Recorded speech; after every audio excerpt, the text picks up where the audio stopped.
El día de hoy nos acompaña el doctor Ángel Alonso Trujillo para compartirnos un poco de su experiencia en la conferencia intitulada Teoría del caso y teoría del delito. Me voy a permitir leer un poquito de su currículum de maestro, ya que es muy extenso. El doctor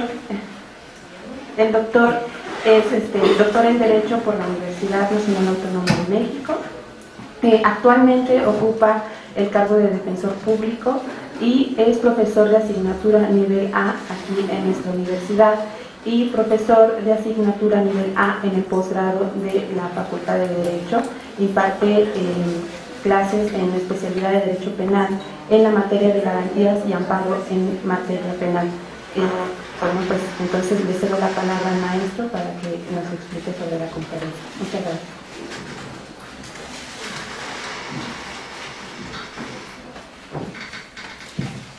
Bueno, vamos a ser breves y yo creo que lo más importante es el contenido de la exposición que vamos a dar, ya que las cuestiones curriculares pues muchas veces pues no son tan importantes, ¿no? Pero bueno, vamos a entrar en materia.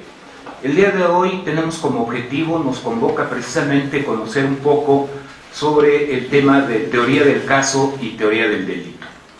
¿Por qué le estoy poniendo este título, este nombre a esta ponencia? Porque hoy por hoy, como ustedes saben, a partir de la reforma constitucional del 18 de junio del 2008, pues bueno, viene todo un nuevo paradigma en el sistema de justicia penal. Pero este nuevo paradigma no nada más alcanza a los jueces, sino también a los operadores del sistema de justicia penal y en particular a la gente del Ministerio Público y a los defensores. En este orden de ideas, todos los sujetos procesales tenemos ya un nuevo esquema de trabajo. Si bien es cierto, desde siempre la defensa ha elaborado lo que se llama una estrategia de defensa para poder hacer sus planteamientos ante los jueces, lo cierto es que a partir de esta reforma constitucional, pues esta estrategia de defensa ahora se ha denominado teoría del caso. Pero esta teoría del caso, existen dos criterios doctrinales que le dan sustento. Uno, quisiera señalarlo precisamente, que se refiere a que la teoría del caso tiene un contenido eminentemente argumentativo, ¿sí? Es decir, lo que nos traen los extranjeros, lo que nos dice sobre todo los norteamericanos, el sistema norteamericano, de que el que habla muy bonito y tiene esas técnicas de argumentación, de pararse bien ante el público, hablar, expresarse, y que muchos cursos ya se han dado sobre argumentación jurídica y oralidad en los juicios, pues no es nada más es eso.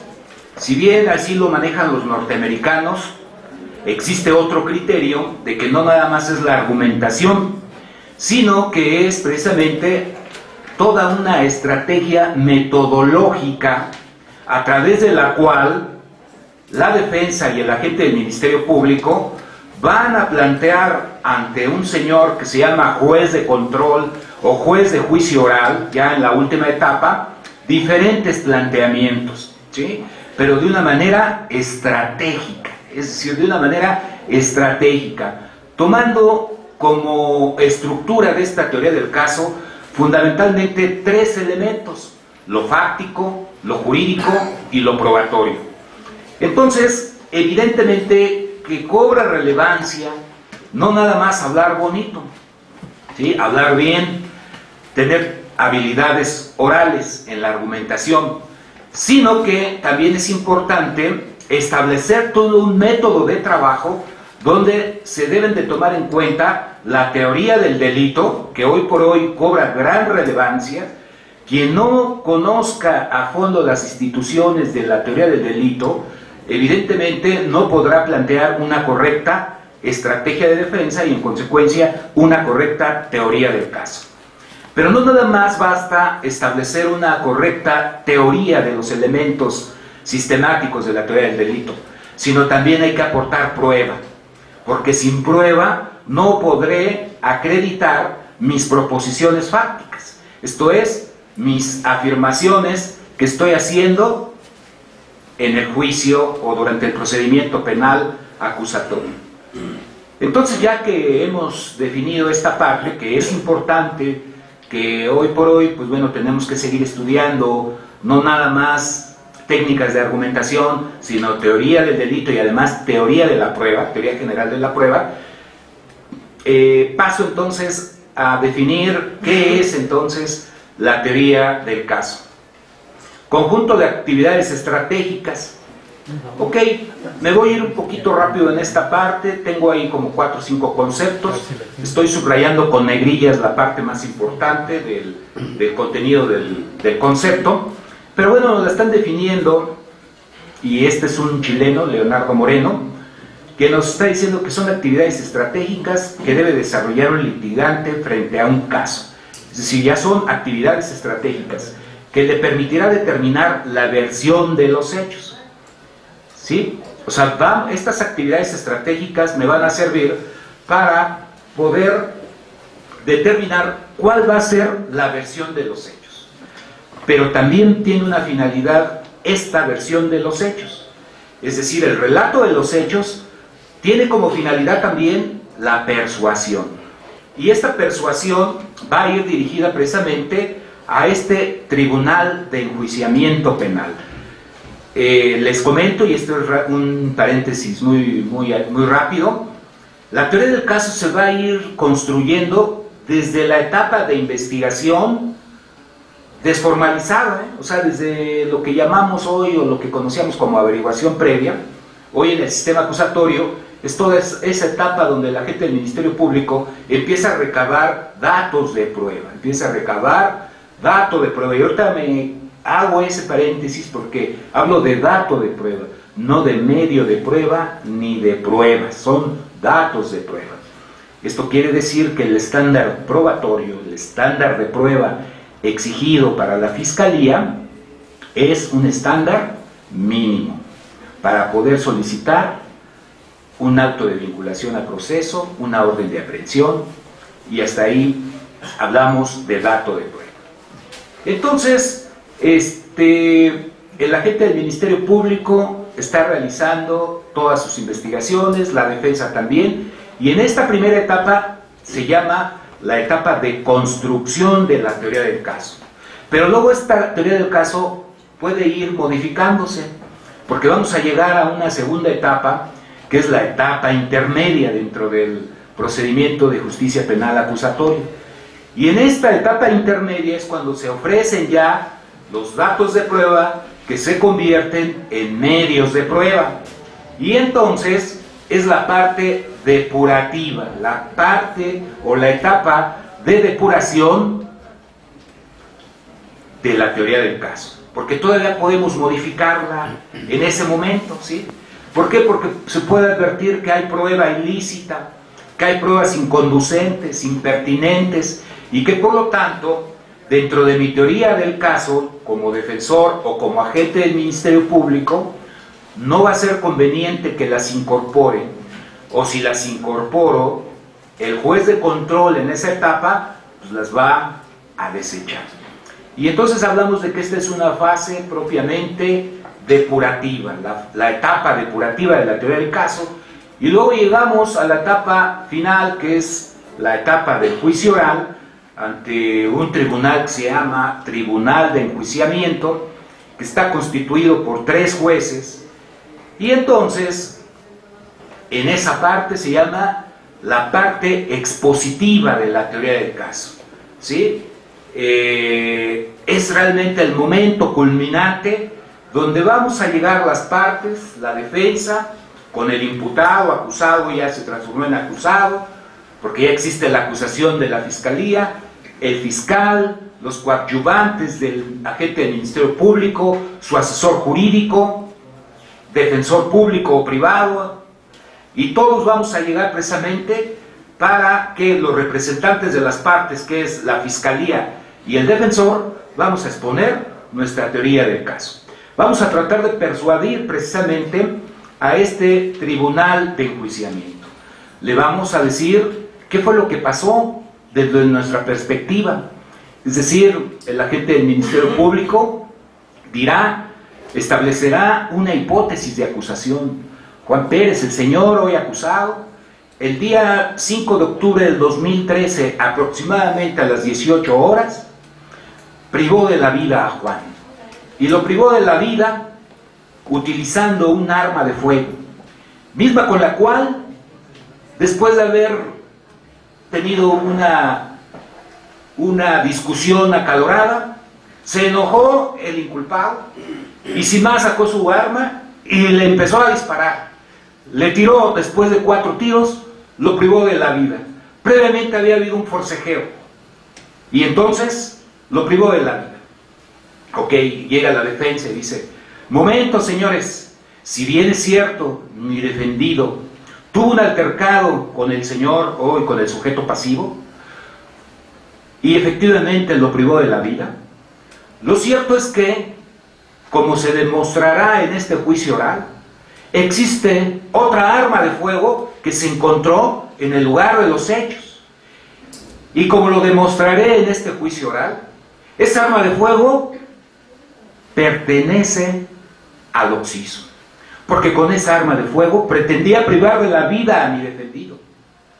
Y entonces, mi patrocinado no le quedó otra más que repeler esa agresión ilegítima, ¿sí?, sin derecho, y por lo tanto actuó en uso de su legítima defensa. Es un caso hipotético, ¿sí?, caso hipotético. Entonces, bueno, cada una de las partes va a decir la versión de los hechos, ¿verdad? Entonces, los señores del Tribunal de Enjuiciamiento pues van a decir, ah, caray, pues este señor fiscal me está convenciendo de lo que está diciendo. Esa es su promesa que va a incorporar en su teoría del caso, y es la promesa del relato de los hechos que pretende acreditar durante la etapa del juicio oral. ¿Y cómo lo va a hacer? Pues lo voy a hacer presentando los diferentes medios de prueba, A, B, C, D, es decir, los testimonios de Juan Pérez, el dictamen en materia de balística, el dictamen en materia de criminalística, la inspección ocular, el levantamiento de cadáver, dictamen de necropsia, etc. La defensa, de la misma manera, incorporará y hará un relato, más bien, hará un relato de cuáles son los medios de prueba que incorporará en la etapa de juicio oral a efecto de acreditar sus proposiciones fácticas, es decir, acreditar precisamente esas afirmaciones que está señalando en su teoría del caso. Bajo este contexto, evidentemente que cada uno, como estamos viendo ahorita en la exposición, se habla de que, bueno, es un relato de los hechos, es la idea central a través de la cual las partes van a establecer su teoría del caso, es la explicación legal, ¿sí?, es un punto de vista de cómo sucedieron los hechos y es una mirada precisamente para decirle a los jueces, le vamos a poner una especie de plantilla, unos lentes, a través de los cuales nosotros queremos que vean cuál es la verdad histórica de los hechos desde nuestra perspectiva como defensores o bien como agentes del Ministerio Público. Entonces, depende, dice la teoría, depende en primer término del conocimiento que el abogado tenga acerca de los hechos de la causa. Es decir, si el abogado, agente del Ministerio Público o defensor no conoce los hechos, pues definitivamente pues yo creo que no podrá construir una correcta teoría del caso, porque ya se debe determinar eso de que, oye, te recomiendo un asunto y sí, a ver, pues yo voy, ¿cuándo es la audiencia? Pues pasado mañana, y ve que acepta el cargo y llegan pues no saben ni qué, y hay que desahogar pruebas, hay que interrogar testigos, aceptan el cargo 2 o 3 días antes y ni siquiera saben de qué se trata el asunto, ni qué preguntas son las que podemos formular, y muchos se llegan a atrever a desahogar así las pruebas. Obviamente que esto pues viene en perjuicio ya sea de la fiscalía, de la víctima, porque hay que pensar también en las víctimas, pero también viene en detrimento del imputado, ¿no? Oye, pues qué clase de defensor estoy contratando, ¿no? Este es el momento culminante, la prueba, la etapa más importante, y me están dejando en estado de indefensión. Y que luego que el señor acepte y protesta el cargo y no va a la audiencia. Y que entonces el juez, pues le tiene que designar un defensor público. Y que llega el defensor público y igual, pues quién sabe. Y entonces, pues hay que solicitar el diferimiento de la audiencia. ¿Sí? Entonces solicitamos el diferimiento de la audiencia a efecto de imponernos del contenido del expediente y poder llevar a cabo una verdadera defensa. ¿Sí? Siguen algunos conceptos de los que ya había yo señalado. Y luego, ¿cuándo tenemos que construir nosotros la teoría del caso? Pues bueno, nuestra teoría del caso la vamos a construir desde el momento en que se tenga conocimiento de los hechos. ¿Sí? La gente del Ministerio Público igual desde que tiene conocimiento de la noticia criminal o la querella, etc. Pero ¿hasta qué momento entonces la podemos modificar? ¿O ya es inmodificable? ¿O nada más es una teoría? ¿La podemos ir modificando o no? Pues bueno, efectivamente, sí, el último momento se habla de que es en la etapa intermedia.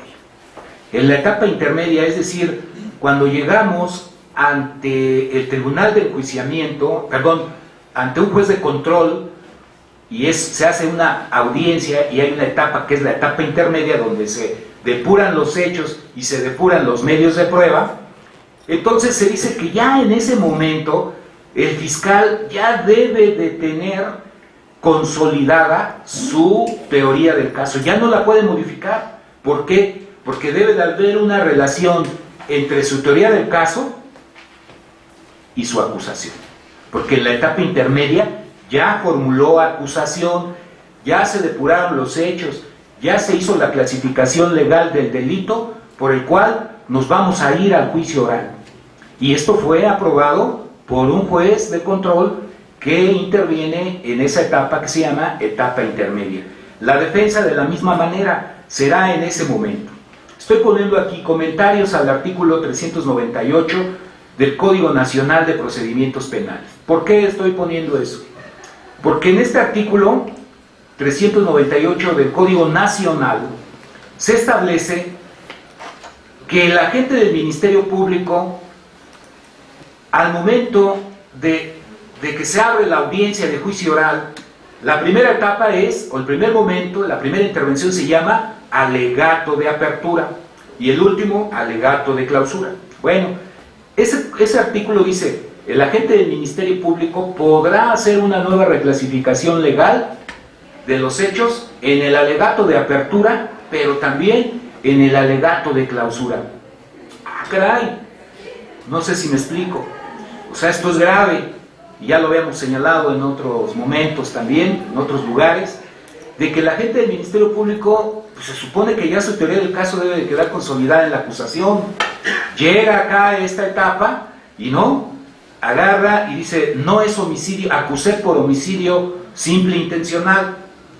Pero llega a la etapa de alegato de apertura y dice: no, ahora me doy cuenta que no es homicidio simple e intencional, sino es homicidio calificado, con las calificativas de las agravantes de X, premeditación, alevosía, ventaja, no sé.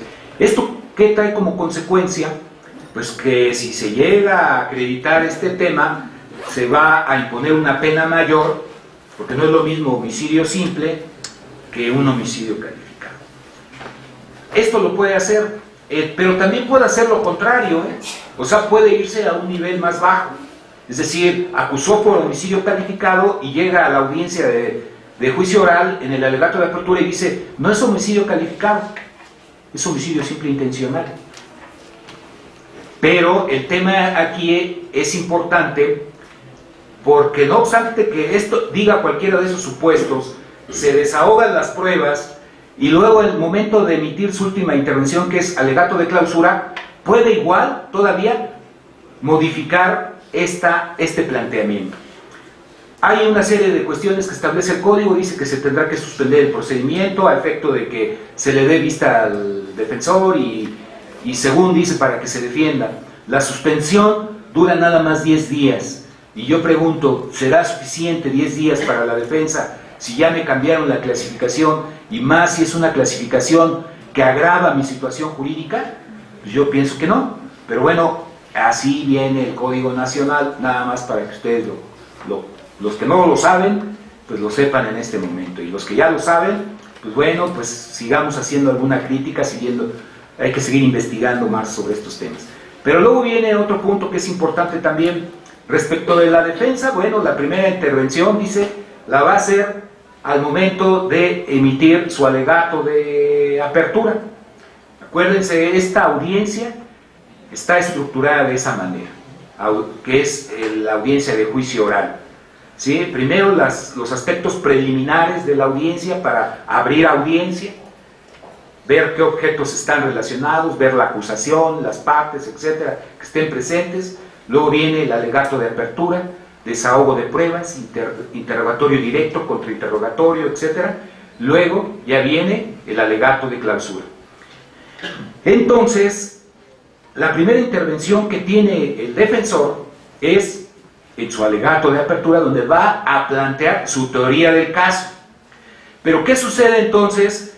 Y este es un tema nuevo, porque traigo un criterio, precisamente, es una tesis aislada, pero es del 7 de junio de 2014, que es nuevecita de la 10ª época, por lo siguiente: ¿qué pasa si el defensor, por lo menos en la teoría, ¿verdad?, cuando leemos libros de sistema acusatorio, nacionales, de otros países, etc., todos nos dicen que es precisamente en esta audiencia inicial, la audiencia de apertura de juicio oral, donde la defensa tendrá que plantear su teoría del caso, para decirle al juez lo que, como en el ejemplo que puse, estos son los hechos, narración de hechos, estas son las pruebas con las que yo voy a acreditar que actuó en legítima defensa mi patrocinado, o que no estuvo en el lugar de los hechos.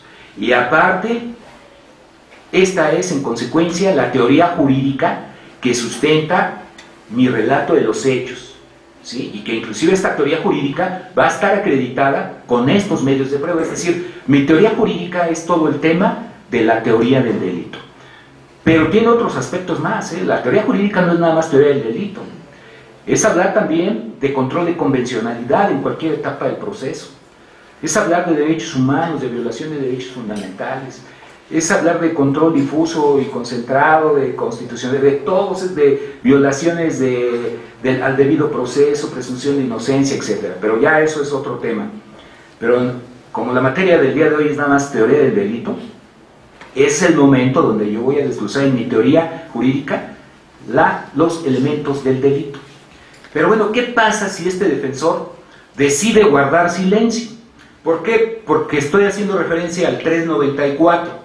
Artículo 394 del Código Nacional dice, pocas palabras, que se le dará el uso de la voz a la Fiscalía para que haga su planteamiento de la acusación. A ver, señor fiscal, de su ronco pecho, y empieza a hablar. A ver, el señor defensor, y dice, señoría, esta defensa no quiere hacer ningún planteamiento y queremos guardar silencio. Caray, ¿no va a plantear usted su teoría del caso? No quiero guardar. Por cuestiones estratégicas, esta defensa llevará a cabo una defensa pasiva, porque esa es nuestra estrategia de defensa. No queremos descubrir nuestras cartas en este momento tampoco. Bueno, entonces, en la Corte colombiana hay una sentencia que resolvió este tema, porque así hay en varios países, en Perú, en Chile. Si ustedes revisan los códigos de México, Chihuahua, los que sea, todos dicen eso. El defensor podrá, dice, o si así lo desea, exponer su teoría del caso. Bueno, entonces como que le da esa facultad. En Colombia, en concreto, rápidamente señalo, dijeron, no hay violaciones a la garantía de defensa adecuada. ¿Por qué? El defensor que representa al imputado, al acusado, tiene esa garantía de guardar silencio y por lo tanto no exponer su teoría del caso en ese alegato de clausura, de apertura. ¿Ven? Y dan otros argumentos. ¿Y por qué? Porque al final quien tiene la acusación, la carga de la prueba, es la fiscalía. Y entonces es válido que lleve una defensa pasiva. No quiero decir nada. Y entonces decimos, oye, pero si todo lo que hemos leído en la literatura y que viene nos dan cursos y cursos y cursos, dicen, ahí es donde usted tiene que hablar. Y bueno, entonces ya el Poder Judicial Federal sacó este criterio, que es del Cuarto Tribunal Colegiado del 18º Circuito, amparo directo 331-2012 y otro, y entonces dice, teoría del caso: en los juicios orales de corte acusatorio, la omisión de la defensa del inculpado de formular previamente al inicio de estos, bueno, la teoría del caso, que haya una omisión para hacerlos, para formularlos previamente al inicio del juicio oral, dice, obliga al juez a su prevención para sanar ese defecto. De lo contrario, se infringen las formalidades esenciales del procedimiento, que obliga a reponer el procedimiento porque eso trasciende al resultado del fallo.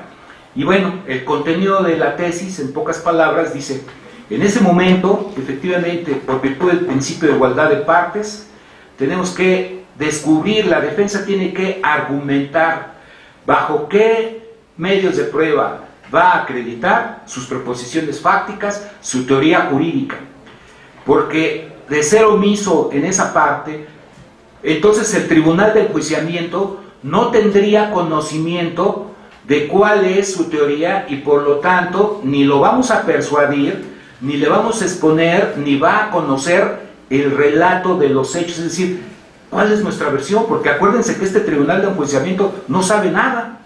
No tiene una carpeta de investigación, es un juez diferente a los que le precedieron, de etapa intermedia y de etapa de investigación. Entonces, pues este señor quién sabe qué quiere decir, entonces no sé, yo no sé nada de lo que pasó, cuál es su versión. Entonces se concluye aquí que ante esas omisiones se violenta la garantía de defensa adecuada, y porque éstas sí pueden trascender al resultado del fallo, y por lo tanto se debe ordenar la reposición del procedimiento a efecto de que se vuelva a verificar esa audiencia y por lo tanto el alegato de apertura, ¿sí? Y que la defensa exponga su teoría del caso. Entonces aquí, bueno, habrá criterios en contra, habrá criterios a favor. Sin embargo, por lo menos ya hay un criterio aislado en México que dice que sí hay violaciones, en Colombia dicen que no, y porque bueno, también podría ser válido. Tengo derecho a guardar silencio, no quiero decir nada, no quiero descubrir mis cartas ante la fiscalía. Entonces pongo el planteamiento sobre la mesa a efecto de que bueno, cada quien tome su postura, ¿verdad? Pero quiero generar las inquietudes en ustedes, ¿no? ¿Para qué sirve la teoría del caso? Bueno, nos va a servir para muchas cosas, ¿eh? Nos va a servir precisamente para formular nuestro alegato de apertura. Si nosotros realmente construimos una correcta teoría del caso, analizamos bien los hechos, de esos hechos desprendemos proposiciones fácticas, es decir, afirmaciones de hecho que van a corroborar un elemento de mi teoría jurídica, esas son proposiciones fácticas. Afirmaciones de hecho que van a corroborar uno, o podemos decir más, elementos de mi teoría jurídica. Dentro de mi teoría jurídica se establece que comete el delito de homicidio el que priva de la vida a otro. Agente del Ministerio Público, inciso A, que se acredite la existencia dice que alguien prive de la vida a otro.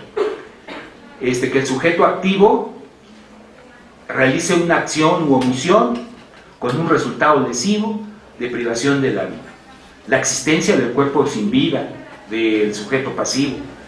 En un delito de robo, ¿sí? El objeto material del delito, que este objeto material del delito haya habido una acción de apoderamiento sin derecho, sin consentimiento de quien pueda disponer de él con arreglo a la ley. Y todos esos elementos irlos desglosando.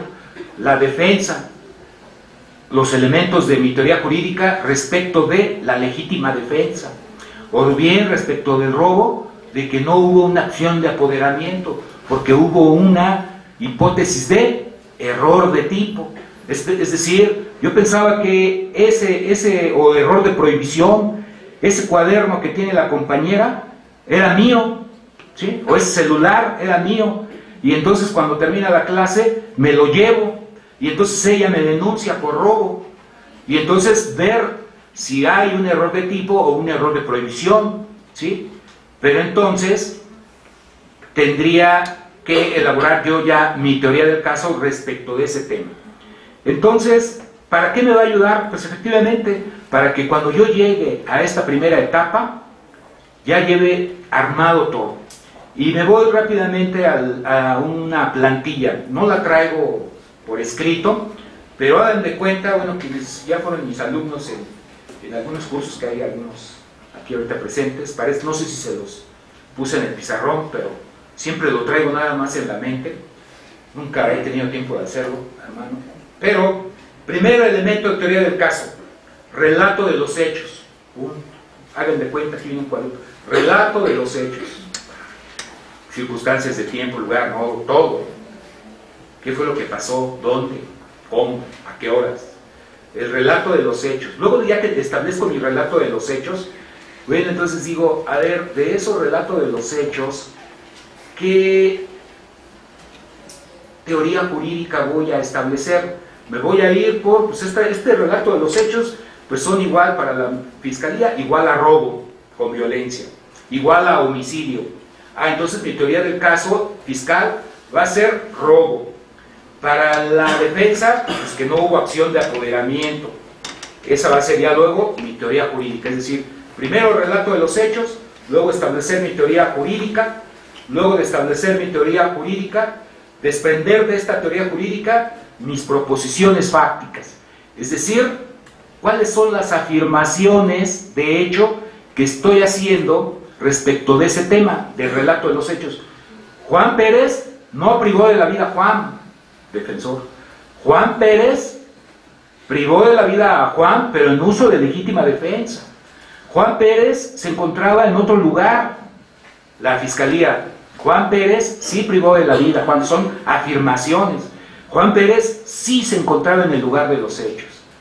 Caray, afirmaciones de hecho que van a ir corroborando. Juan Pérez no actuó en legítima defensa. Al contrario, hubo alevosía, premeditación y ventaja. Lo privó de la vida disparándole por la espalda, etcétera, ¿no? Cuando ya había caminado 5 metros, es otra afirmación, etcétera, son afirmaciones. Ya tenemos relato, teoría jurídica, afirmaciones, son proposiciones fácticas, y luego teoría probatoria. ¿Cómo voy a probar? ¿Cómo lo voy a probar? Bueno, esta afirmación y este elemento de mi teoría jurídica lo voy a probar con la prueba, con el testimonio de Juan Pérez, la inspección tal, todos los medios de prueba que ustedes consideren. Todo eso es teoría probatoria. Pero entonces no nada más hay que meter las pruebas así, sino va a haber otro elemento que es orden de presentación de las pruebas. Entonces tendré yo que decir, primero voy a incorporar las más fuertes, luego pues algunas que este testigo como que no se pone nervioso, no es muy contundente, lo voy a meter en medio, y luego al final voy a poner a otros que sé que son contundentes. Esta señora efectivamente se conoce exactamente y tiene buena habilidad para argumentar, no se pone nerviosa, y entonces habilidad, y cuáles son las que van a ir acreditando mis elementos más fuertes de mi teoría jurídica. Entonces, orden de presentación de pruebas. Luego, debilidades y fortalezas, es decir, establecer en otro nivel cuáles son mis debilidades de esta teoría. Híjole, pues me pueden pegar por aquí. Y luego las fortalezas, esto está totalmente acreditado, ¿sí? Establecer debilidades y fortalezas. Entonces creo que esa parte me va a ayudar a llegar ya a esta etapa, pues realmente a conocer perfectamente los hechos, mi caso, y ahora sí a lucirme, así como cuando un alumno hace una investigación, hace su tesis y ya se la aprobamos y ya pasó por todos los filtros. Ese día que se hace su examen es nada más para que se luzca, ya, órale, lúzcase, no se está pasando, ya yo lo voy a pasar, porque ya aprobé, ya estoy de acuerdo en todo lo que usted hizo, y ese día usted se va a ir a lucir. Entonces, así es esto, ustedes ya se van a llegar a ser contundentes en todo lo que van a hacer. Pero obviamente, bueno, no les sugiero, no es tanto así, sino porque no podemos caer en arrogancia en un tribunal de enjuiciamiento, ¿verdad? Es nada más un pequeño comentario. Hay que llegar con toda la formalidad, pero sí ser contundentes, que vean el dominio, dicen, este abogado, este fiscal, este defensor, conoce perfectamente los hechos. Punto. Hasta le voy a hablar al procurador para que le suban el sueldo. ¿Verdad? Entonces, organización nos va a ayudar a organizar también nuestras pruebas, nos va a servir de una guía también para desarrollar el examen directo, es decir, nos va a ayudar para empezar a elaborar nuestras preguntas, contraexamen también para las objeciones, y nos va a ayudar también para elaborar nuestro alegato de clausura. Características de la teoría del caso, me voy rápido en ese tema, pues prácticamente la más importante es esta, de que debe de ser única. Es decir, que nosotros no podemos estar planteando dos teorías del caso. Es decir, que yo planteé, es que actuó en legítima defensa, pero en caso de que esa no pegue, como línea subsidiaria diré que mi defendido no estuvo en el lugar de los hechos. Pues no, son incompatibles. Bueno, a ver, ¿cómo que estuvo en el lugar de los hechos? ¿O no estuvo en el lugar de los hechos? ¿O actuó en legítima defensa? No. O sea, hay que ser congruentes. Debe de ser, eso es lo ideal, que sea una sola teoría del caso. Aquí podemos pasarnos más tiempo, pero no lo podemos hacer. Autosuficiente, no dejar cabos sueltos, ¿sí? Debe ser autosuficiente nuestra teoría del caso. Debe ser creíble. Debe de ser coherente, ¿sí? ¿Están de acuerdo? Debe ser creíble. No voy a llegar yo a echar rollo. Voy a decir, cualquier juez, ¿sabe cómo? Pues si las máximas de la experiencia dicen, es que eran aproximadamente las 9 de la noche y el sol todavía se veía en su plenitud. No, pues ¿cómo? O sea, las máximas de la experiencia, los razonamientos lógicos, me dicen que no, sí, etcétera. Son ejemplos chuscos a lo mejor, pero trato de ilustrar lo más sencillo que puedo. Coherente. Y luego, simple, clara. Es decir, que no vamos a llegar ahí con muchos tecnicismos, Los señores que están de aquel lado, bueno, los jueces, ya saben derecho penal, ya no nos vamos a ir a dar clases, ser breve y sí, no abandonar la técnica jurídica, pero bueno, como excepción, porque lo que tenemos que hacer es ser claro, es un lenguaje claro. Yo he visto luego hoy en el sistema escrito muchos despachos de particulares muy famosos y empiezan hasta a meter agravios en amparos, luego con locuciones latinas y que el juris, quién sabe qué, y que, hojas y hojas y hojas de derecho romano, serio, eso es absurdo, o sea, aquí en concreto, a ver, llegan con unos agravios, conceptos de violación. ¿Cómo voy a leer todo esto? A ver, ¿y de esto qué es lo que le duele? Pues esta página, aquí es lo que dice, que efectivamente hubo una detención arbitraria y que no le hicieron saber sus derechos. Pero sobre todo la doctrina de no sé quién, no, al grano, señores, así tenemos que ir aquí, al grano. Esto es lo que me duele, esta parte del doctor igual, no le vamos a ir a echar todo un rollo, esto es lo que me duele. Aquí, en los agravios, conceptos de violación, en mi teoría, en mi alegato, esto es lo que me duele. Ser breve, como dice el doctor Pepe Dávalos, breve y bueno, 2 veces bueno. Elementos de la teoría del caso, fáctico, jurídico y probatorio. Entonces, pues ya prácticamente podemos nosotros ir concluyendo que lo fáctico es todo lo relativo a los hechos, lo jurídico es todo lo relativo en el tema que hoy nos ocupa, claro, nada más teoría del delito, porque ahí podemos meter toda una serie de cuestiones jurídicas, inclusive control de convencionalidad, Pero bueno, entonces va a ser el momento donde yo voy a hacer el análisis de los elementos del delito: tipicidad, antijuridicidad, culpabilidad. Y la parte probatoria, que bueno, es lo más es importante. Si no hay prueba, pues todo lo demás va a ser un bello discurso teórico, pero se va a venir al traste mi teoría del caso. Entonces vamos a tratar de determinar cuándo, dónde, quién, qué, cómo. Y luego vamos a desentrañar los elementos del tipo penal, y ya me acerco precisamente a la teoría del delito. Dice: lo anterior pone de relieve la función garantizadora de la tipicidad y orienta al juez para que su decisión punitiva consulte en plenitud de formas y garantías la teoría liberal del delito, es decir, la teoría del derecho penal del acto. Y luego, bueno, yo aquí me permití, en el Código Nacional ya viene una nueva estructura prácticamente de los elementos del delito. Desde mi perspectiva, habrá quien diga lo contrario, yo lo escucharé, pero yo considero que regresamos al sistema final de acción. Regresamos al sistema final de acción. ¿Y por qué? Porque cuando nosotros analizamos, y quien no lo haya hecho, lo invito a que lea la última parte del código, cuando habla de la sentencia, cómo elaborar la sentencia y qué es lo que se tiene que tomar en cuenta para dictar una sentencia de libertad o una sentencia de condena. Y entonces nos dicen ahora que se deberá de tomar en cuenta a nivel del tipo penal el dolo y la culpa. Y entonces cuando nosotros hablamos de que el dolo y la culpa están en el tipo penal, pues eso es sistema final de acción, punto. Porque los demás sistemas, sistema neoclásico, causalismo naturalista y causalismo valorativo, en el sistema clásico y neoclásico del delito, pues prácticamente ubican el dolo y la culpa. Cuando ustedes leyeron sus libros de Castellanos Tena, dice que está en la culpabilidad.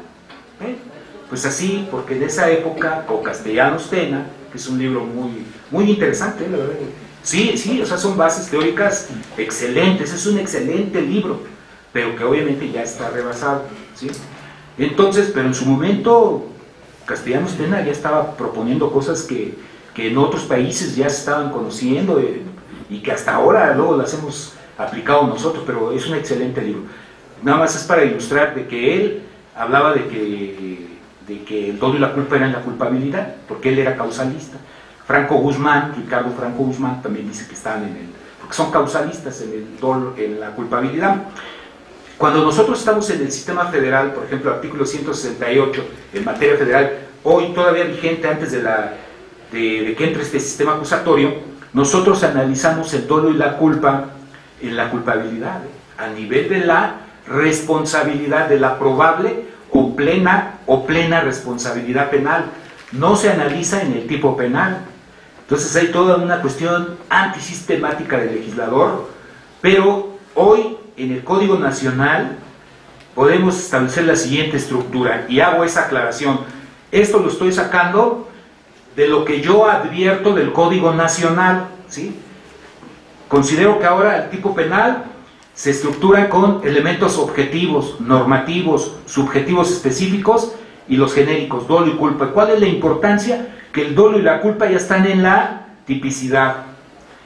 Ya se extrayeron de la culpabilidad, como en el sistema anterior, y ahora están acá.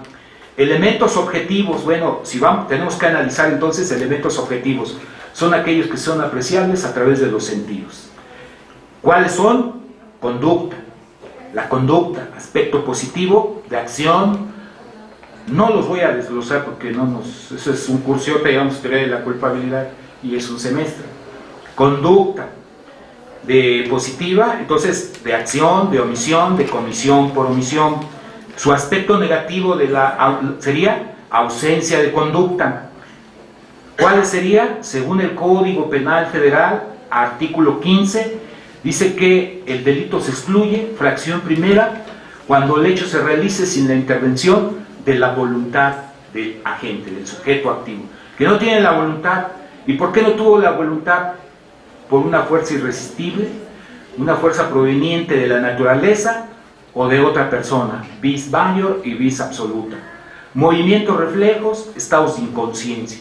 Pudiera haber otros que señalen la teoría, pero yo estoy señalando estos. Resultado, ese es un elemento objetivo, ¿no? El resultado, ahí está el muertito, ahí está el daño, ahí está el vidrio roto. Ese resultado puede ser material o puede ser formal. Nexo de causalidad, sujeto activo. Ustedes en presupuestos y elementos del tipo, su maestro ya me comentó que ya están viendo el sujeto activo, ¿no? Entonces, ahí está sujeto activo, es un elemento objetivo, ahí se ve, ¿verdad?, que este es el sujeto activo y este es el sujeto pasivo, pues son objetivos. Objeto material, el arma de fuego, el cuerpo sin vida.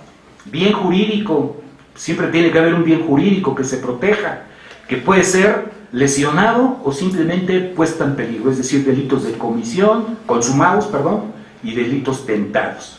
Y así habla ahora el Código Nacional, que se acredite la lesión o puesta en peligro del bien jurídico tutelado.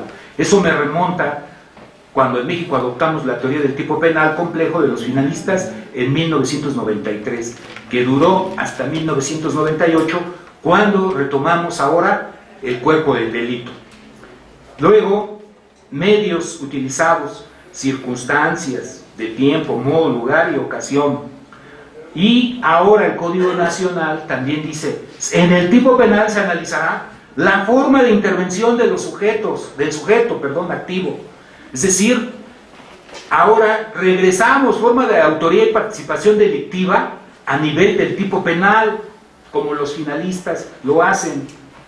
Nosotros, en el sistema que todavía tenemos en materia federal, analizamos la autoría y participación en la responsabilidad penal, es decir, a nivel de la culpabilidad. Vean, ahora cambiamos.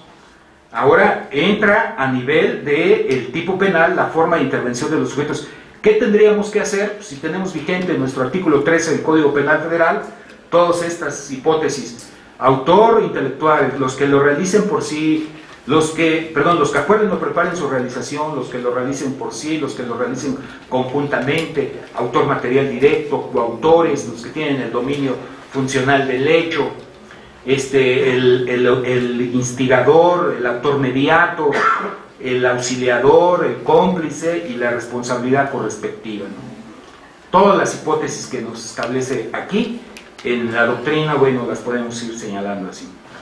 Ahora eso tenemos que analizar a nivel de la tipicidad.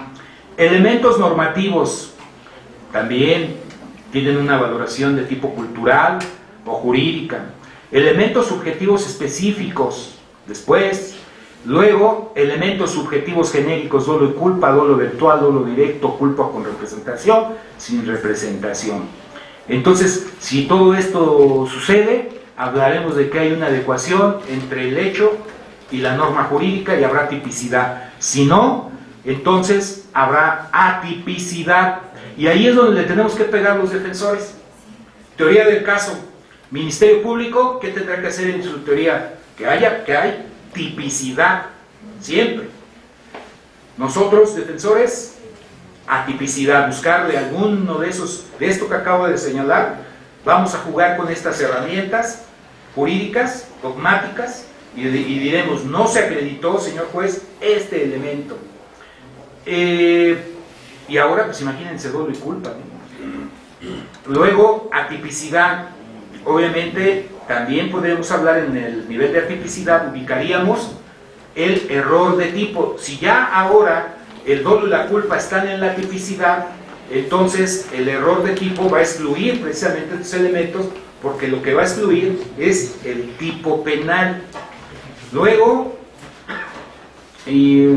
bueno, que puede ser vencible o vencible. Luego, siguiente nivel de análisis, si ya esto se cumple, Fiscalía, acredíteme la antijuridicidad, que puede ser formal o material, ¿sí? Es decir, la formal, que lesionamos el orden jurídico, y la material, que se lesiona el bien jurídico, ¿sí? No nada más es lesionar el orden jurídico, sino lesionar el bien jurídico. Causas de justificación, entonces, vamos, la defensa. Aquí se acredita una causa de justificación las que están señaladas: consentimiento, legítima defensa, estado de necesidad, justificante, cumplimiento de un deber, ejercicio de un derecho. Culpabilidad, tercer nivel de análisis, o cuarto, como lo quieran ver ustedes. Imputabilidad, conocimiento de la antijuridicidad, exigibilidad de otra conducta. La defensa, constatar excluyentes de culpabilidad o causas de inculpabilidad. Inimputabilidad, error de prohibición, vencible, invencible, y la no exigibilidad de otra conducta. Aquí, bueno, la teoría del delito hoy por hoy repercute de manera significante en este nuevo sistema, si queremos nosotros realmente ganar los asuntos y obtener sentencias favorables. Luego viene otra parte aquí sobre las proposiciones fácticas. Bueno, es que ya tenemos muy poco tiempo, pero yo nada más quisiera señalar lo siguiente: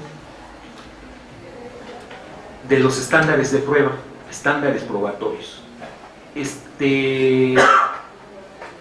Venimos en el Código Nacional y ahora en nuestro nuevo sistema, venimos de un estándar de prueba de lo menos a lo máximo. Ahora sí que hagan de cuenta como la pena, de la mínima a la máxima, por la media, porque la mínima es la etapa de investigación formalizada y desformalizada, y luego la etapa intermedia es la media, y luego el estándar máximo de prueba es en la etapa de la sentencia, la mínima, la media y la sentencia, porque en la etapa de investigación hasta el auto de vinculación a proceso necesitamos datos de prueba, es decir, aquellos elementos que hacen referencia, dice el código, a un determinado medio de prueba que todavía no ha sido desahogado en una audiencia de juicio oral, pero que es pertinente, suficiente y contundente, pues para acreditar, por lo menos dictar o solicitar una orden de aprehensión, una consignación o un auto de vinculación a proceso. ¿Sí? Son datos de prueba, es decir, los simples informes policíacos. La Corte ya señaló en jurisprudencia qué se entiende por el hecho que la ley señale como delito. ¿Qué se entiende por el hecho? La probabilidad de la existencia de un hecho. Es decir, ya es menos lo que exige que el cuerpo del delito. Luego, dice el código, ¿qué son los medios de prueba? Los medios de prueba van a ser prácticamente aquellas fuentes de información que se incorporan a un juicio oral, que van a ser incorporados a un juicio oral, ¿sí? Pero que traen ya cierta información, es decir, cuando llegamos a la etapa intermedia, estos datos de prueba se convierten en medios de prueba, ¿sí? Es decir, tenemos a Juan Pérez, que es un dato de prueba, que es toda la información que nos dio cuando llegamos al lugar de los hechos, un testigo, es dato de prueba. Lo encontramos en el lugar al señor Juan, y de lo que nos dijo, rescatamos cierta información que son nada más datos de prueba. Pero este señor es el testigo de los hechos. Cuando lo incorporamos en la etapa intermedia, se vuelve ese testigo, vamos a recabar algo que se llama su testimonio. Y el testimonio es el medio de prueba. Cuando llegamos a la sentencia y que ya se desahogan los medios de prueba, pueden transformarse en pruebas. Pero aquí quería hacer una aclaración, que bueno, aquí hay un profesor, un maestro que tuvimos una charla el otro día, y cuando toqué ese tema de los medios de prueba, quiero hacer una aclaración, porque en el mismo código nacional, nos está estableciendo, bueno, ¿cuándo van a adquirir el estándar de prueba? Dice, solamente los medios de prueba que ya fueron desahogados en la audiencia de juicio oral, y en ese momento ya adquieren el carácter de prueba. Pero entonces, dicen, entonces todos estos medios de prueba van a adquirir el carácter de prueba. Y dice, ¿qué es la prueba? Aquel elemento que va a generar un razonamiento, un conocimiento en el juez, y que le sea útil para poder tomar una determinación judicial. Pero entonces, ¿Qué quiere decir? Que realmente este testigo me es útil y me generó un grado de convicción para decir si dicto una sentencia de condena o una sentencia de libertad. Si eso es así, si me generó ese grado de convicción para uno o para otro lado, alcanza el estándar de prueba. Pero puede haber medios de prueba que nunca alcancen el estándar de prueba porque nunca probaron nada. Y ahí había dicho algo que sí se me barrió un poco cuando me hicieron una pregunta y dije, no, es que siempre debe haber un grado de convicción, siempre tiene que haber un grado de convicción y por lo tanto siempre tiene que haber prueba, pero no, porque les pongo el siguiente ejemplo.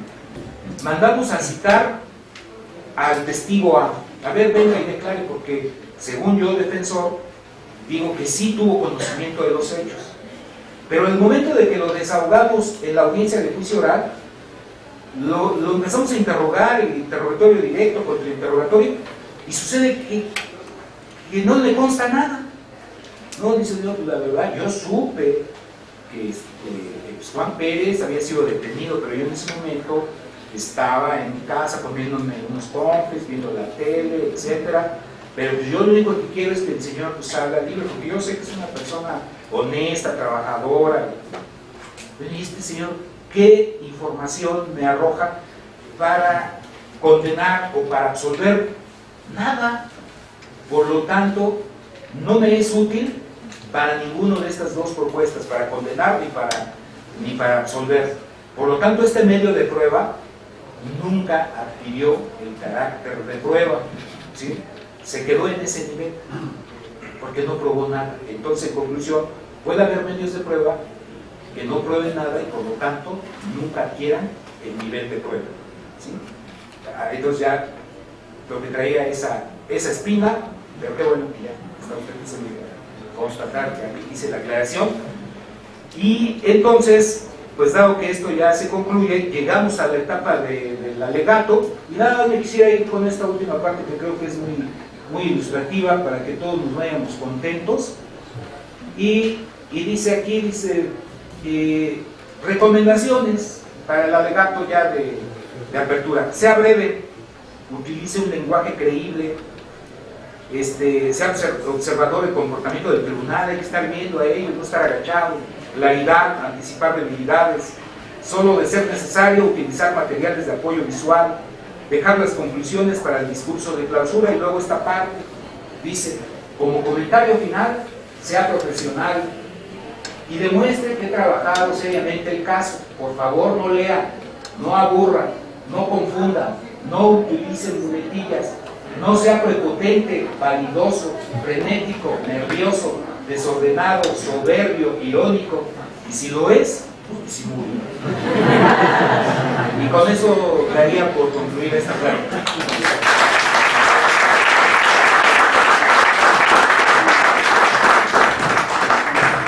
Agradecemos la intervención del doctor Ángel Alonso Trujillo y por último la Facultad de Derecho de la Universidad Nacional Autónoma de México otorga el presente reconocimiento al doctor Ángel Alonso Trujillo por su destacada participación como ponente en la conferencia Teoría del Caso y Teoría del Delito. Por mi raza rara al espíritu. Muchas gracias, doctor.